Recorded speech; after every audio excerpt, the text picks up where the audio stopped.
Hello, my small wonders. Are you ready for a story? I'm Tracy, and I've got a fun book for you today. This one is called How the Camel Got His Hump by Miles Kelly, illustrated by Marta Alvarez. Shall we begin? How the Camel Got His Hump. In the beginning of years, when the world was new, there was a camel. The camel did not want to work for the man like the other animals. So he lived in the middle of the howling desert. He ate sticks and prickles and was most idle. That means he didn't move much. When anybody spoke to him, he said, "Humph," just "humph," and no more.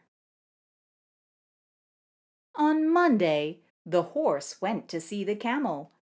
The horse had a saddle on his back and a bit in his mouth.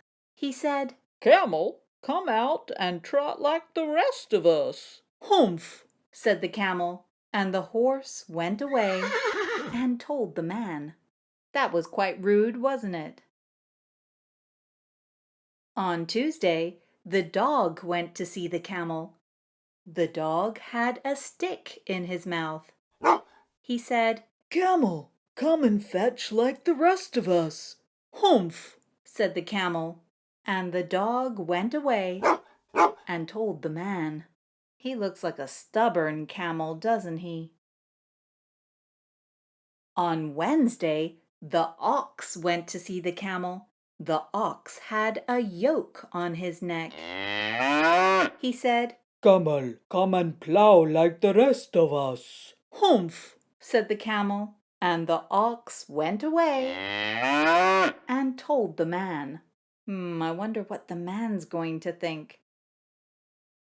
That evening, the man called the horse and the dog and the ox together. He said, "Oh, that camel in the howling desert won't work. You three must work double to make up for it." That made the horse and the dog and the ox very angry. So they held a powwow on the edge of the desert. That means they had a meeting together. The idle camel strolled by and laughed at them. Then he said, "Humph," and went away again. What a cheeky camel. So the three animals went to the genie in charge of all deserts and told him their problem. The horse said, "There's an animal in the middle of your howling desert who is idle and won't work." "That's my camel," said the genie in surprise. "What does he say about it?" "He says, 'Humph,'" said the ox. The genie flew off at once. The genie found the camel being idle. "Camel, what's this I hear of you doing no work?" asked the genie. "Humph," said the camel. So the genie began to think a great magic.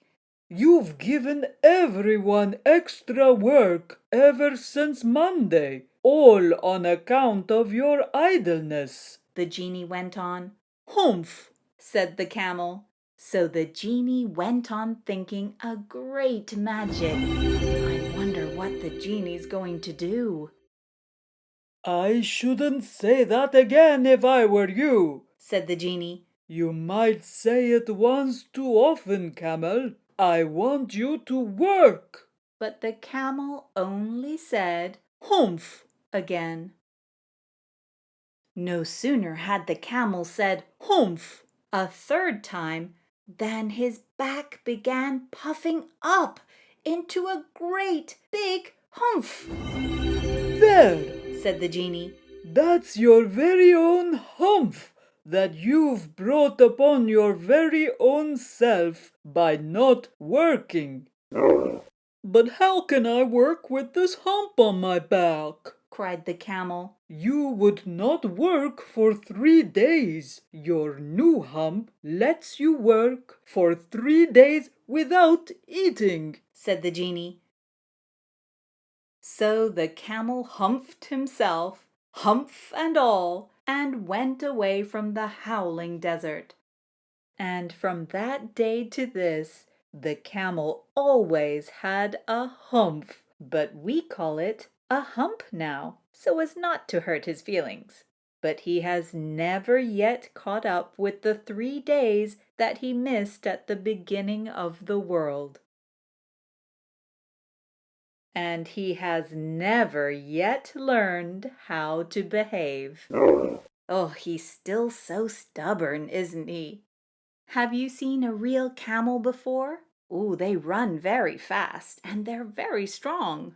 I hope you're not as lazy as this camel. Do you help at home? Do you do your schoolwork? It's always good to work hard, but it's also important to have some fun too. So I hope you have a good balance of work and play.